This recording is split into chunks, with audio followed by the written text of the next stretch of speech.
A very good morning. You're watching the first bulletin of the day on TV3 right here on New Day. This bulletin is coming to you live from the news app here at Adesawe Kanda. On our socials, we are live on Facebook, TV3 Ghana, and on DSTV's channel 279. My name is Josh Queen. Top of the stories this hour.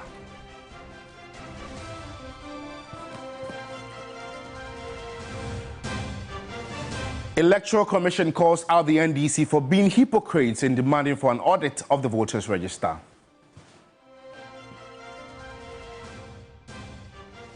Former President John Dramani Mahama describes unemployment situation in Ghana as a ticking time bomb. Also coming up this morning, Boko Township turns into ghost town as soldiers allegedly brutalize civilians and order closure of shops.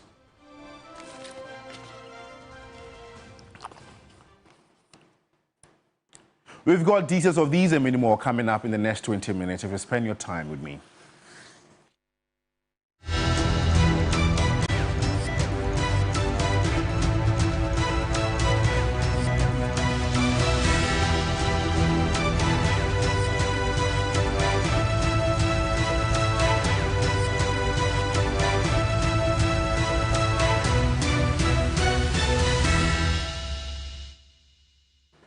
Let's settle for the details of the stories. Just so you know, you can be interactive with us. Just go into our socials, Facebook, TV3 Ghana. Let's begin from here. Taking to the streets will not ensure a credible register. That's according to the Electoral Commission, responding to a planned demonstration by the NDC over what they call discrepancies in the voters' register. A deputy commissioner in charge of operations, Samuel Tete, said taking to the streets will only cause tensions and suspicions. Take a listen.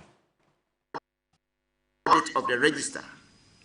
The question is, what purpose will a forensic audit serve? The NDC's detection of discrepancies with the provisional voters register is not new. As the Commission has maintained, that is the essence of the exhibition exercise. It is to correct discrepancies. This is what is being done, as has been the case in the past. It is not new. Meanwhile, Deputy Director of Elections and IT of the Opposition National Democratic Congress, Dr. Computer Tanko, has challenged the EC's assertion that the register has never been audited before. This is not the first time a political party called for audit of the register. So if my good friend, Mr. Tete, stated in their press statement press conference that the register has never been audited, I mean, that cannot be the case. In 2012, there was an audit of the register through the UNDP. In 2015, when Dr. Bawumia was banding the 80,000 Togolese in our register, and was doing press conferences upon press conferences and showing data upon data of Togolese in our register, a 5-man committee headed by Justice Crabb was mandated to go into the matter. That was an audit, to audit the data and to be sure that the right informations were put in the register. That was an audit. So today, if Tete is saying the register has never been audited since 1992, that can never be the case. So Mr. Tete cannot stand here today and tell us that, of course, this is the first time are we taking interest in register. We take that one as an insult.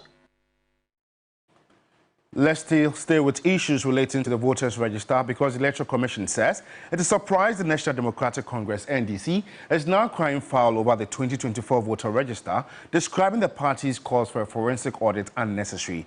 According to Deputy Commissioner Samuel Tete, the NDC should have called for an audit in 2016 when the then register was replete with photos of plants and animals representing voters. And for him, it seems the NDC is now taking interest in the voter register for obvious reasons. The exhibition offers an avenue for the auditing of the register. It unearths discrepancies and allows for prescribed legal processes to correct the discrepancies. Perhaps this is the first time the NDC has taken interest in the register. Otherwise, one would have expected them to call for such an audit of the 2016 register, which contained photos of plants and animals representing voters. It is important to note that, contrary to what is being alluded, since 1992, the voters' register has never been audited. Another flag bearer of the NDC says the reality of the unemployment confronting the nation is a ticking time bomb that requires only an honest leader to address the situation. The unemployment figures from the Statistical Service has soared, but government says it has addressed the situation with the creation of some 2 million jobs. Speaking in Sunyai of the Bono region, John Dramani Mahama challenged the records of the government in dealing with the issue. Youth unemployment is the main issue. The youth came out in their numbers, and it is clear that it is a ticking time bomb for us as a country. We need to accelerate the economy. We need to invest in the areas of the economy that will provide decent and sustainable jobs for young people. And we need to do that urgently. Certainly, the current government has no panacea for youth unemployment because they've taken the unemployment rate from 8.4% to 14.7% in just 8 years. And so when they talk about creating 2 million jobs, you ask, where are those 2 million jobs? If unemployment has risen to 14.7%, then you can't have created 2.something million jobs. But we all know that this is a government that is used to propaganda. And unfortunately, when you propagandize, you must keep your propaganda from reality. Unfortunately for this government, they are lost in their propaganda because they believe it. And so they repeat it like a nursery rhyme. And they believe in everything that they say, even though on the ground the reality is different. The government's imposition of the betting tax, has been very unpopular with a lot of the young people. But we need to rationalize taxes. You cannot have a situation with so much confusion in the value-added taxes, where you have people in the same market charging different rates of VAT and selling the same items. And so when we come, we'll rationalize that so that it is uniform across, so that it's more predictable, it's more transparent, instead of the current complicated VAT regime. Well, if you just tuned in, you're still watching the morning news here on TV3. In more news this morning, the opposition National Democratic Congress, NDC, has demanded the immediate dismissal and prosecution of Pius Enamhadije, Chief Executive Officer of the National Youth Authority, following his recent admission of involvement in the 2018 Australia visa scandal. The NDC Deputy National Communications Officer, Malik Basintale, called for Hajide's immediate removal from office and prosecution at a press conference at Akonsombo in the Eastern region.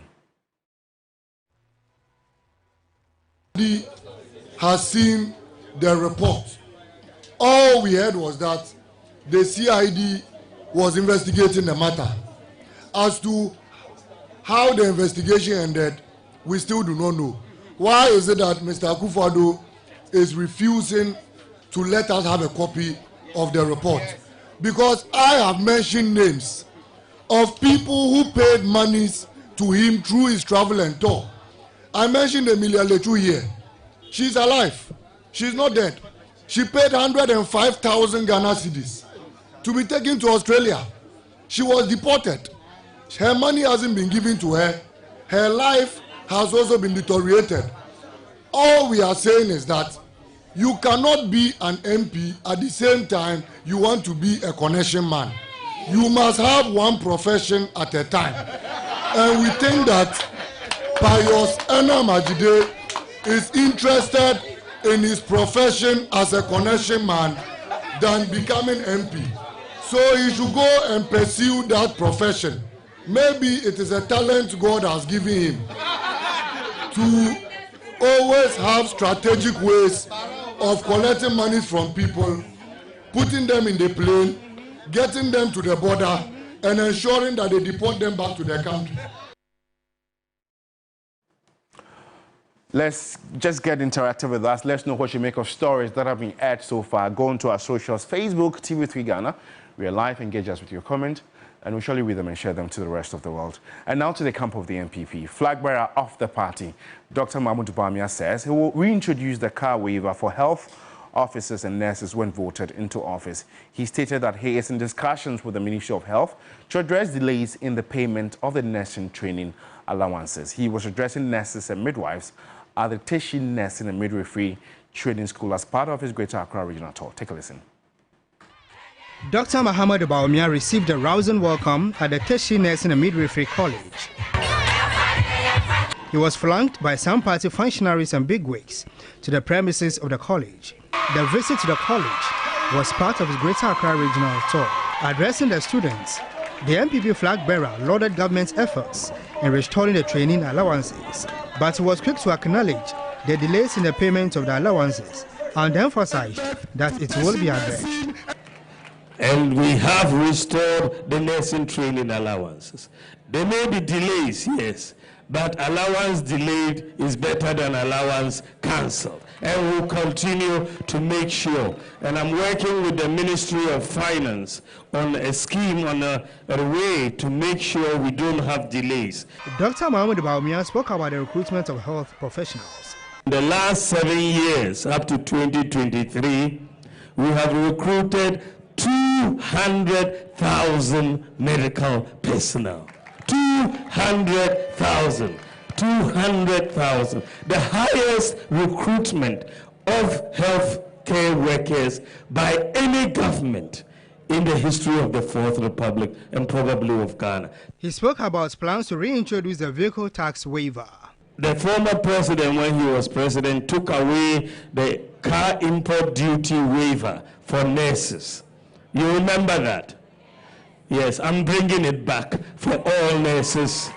The car import duty waiver is coming back for all nurses, as well as looking at ways to improve conditions for people who are posted in the rural areas. Earlier, the MPP flag bearer engaged with interfaith groups and community leaders at the Lejokuku constituency. He emphasized rolling out initiatives and new ideas, such as importation of electric vehicles and a Buy Ghana policy. Later, Dr. Bawumia made a stopover at the Teshi Traditional Council. Still in the camp of the MPP, the party has officially presented Second Deputy Speaker and Independent MP for Fomena, Andrew Esiamu, as the party's parliamentary candidate in the Fomena constituency. Ashanti Regional Chairman of the party, Bernard Entry Boisia, made the official announcement to constituency executives on Thursday. In the lead up to the 2020 general election, Andrew Esiamu fell out with the ruling New Patriotic Party. That was on few days to the party primary in the Fomena constituency. His reason was harassment, as captured in his February 17, 2020 communique. His severe ties with the MPP contested as an independent candidate and won the Fomena seat. The proverbial rejected stone became the cornerstone, sums up Andrew Esiamu's life in Parliament. He was needed more than ever at the plenary.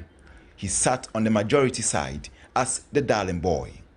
Andrew Esiamu's relevance to the MPP has even been given a major boost, with the party relaxing its constitution to allow him contest unopposed for the Fomena seat for the second time, this time as a rebaptized MPP son.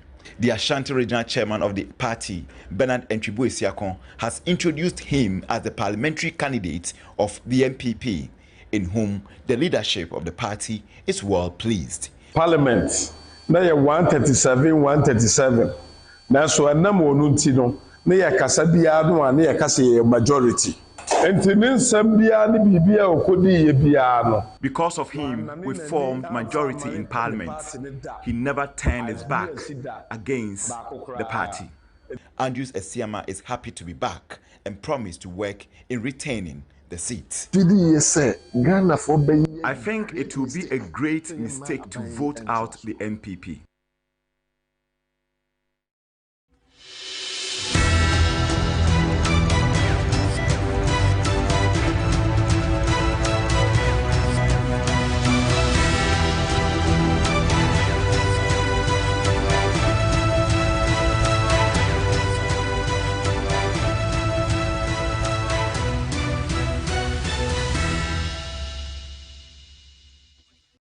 Indeed, we are your Election Command Center. Trust us for credible reportage before joining after the elections. And away from that, aggrieved customers of Menzgold have petitioned the president for a financial bailout and the appointment of a receiver to ensure payment of locked-up investment before November 1. It's exactly 6 years since the collapse of the gold dealership firm. A situation coalition admits has shattered the dreams of its numerous members, with 226 reported dead. The coalition of aggrieved customers of Menzgold Ghana is seeking an assurance from the president to ensure their locked-up investment are paid. The coalition mentioned the 1.5 billion cedi allocation for customers of collapsed fund management, making a case for 8 members who have been robbed of decent life for the past 6 years. Members want a financial bailout and the commissioning of an office to oversee payment to affected customers.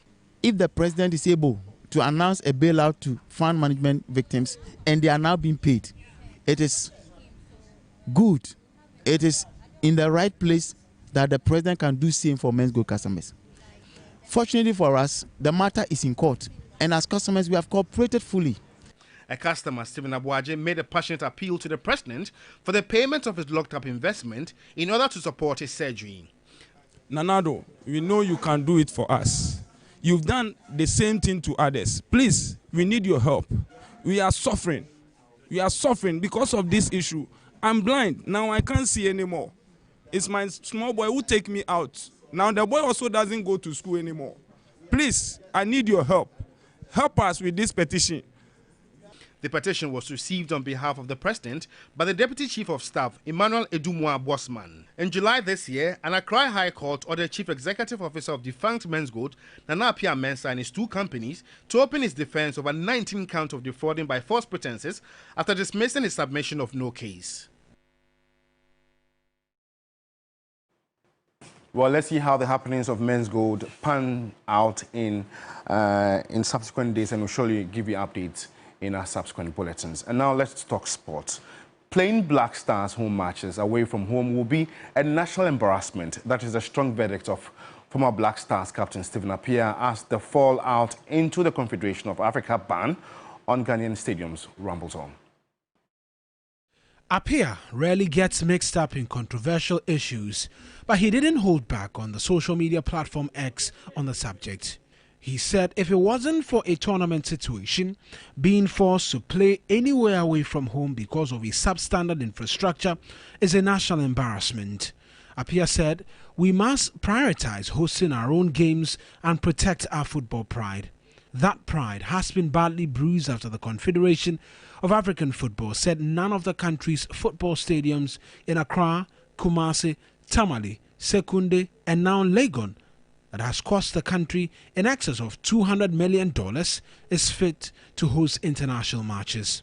The Ministry of Youth and Sports has dismissed the claims, insisting the Accra Sports Stadium and the newly built University of Ghana Stadium will meet CAF's requirement and have directed the GFA to put in the request.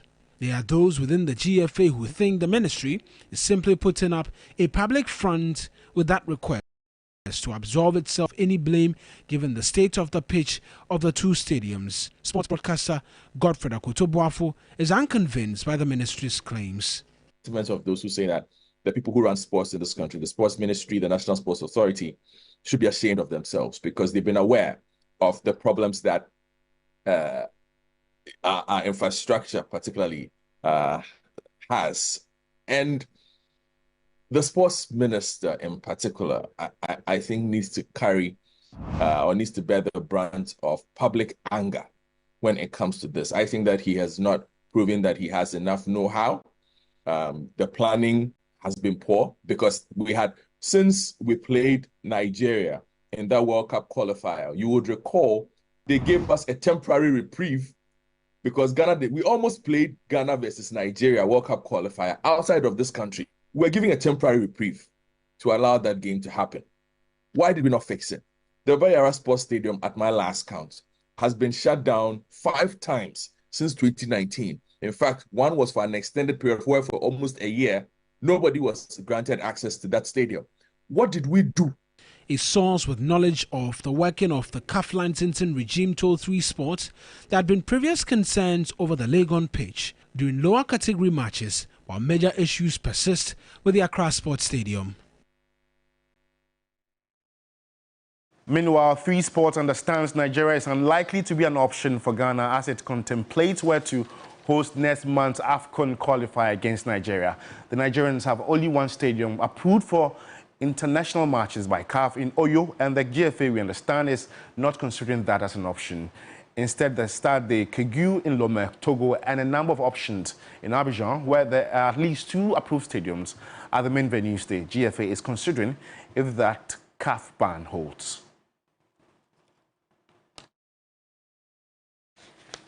Well, on that sporting note, we end the morning news. For more news updates, if you want to log on to our website, it's 3news.com. Thanks for watching. It's always a pleasure coming your way. My colleagues are standing by to continue with the morning show. Enjoy your morning.